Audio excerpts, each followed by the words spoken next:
Horses, of course. Cows, pigs, camelids, llamas. There's a camel down the road. Alpacas, goats and sheep. That's about it.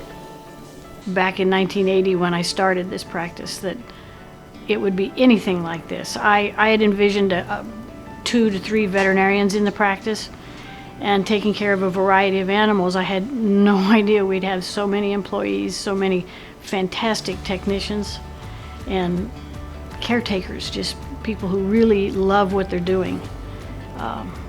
It blows my mind every time I come in here and see what it's grown into.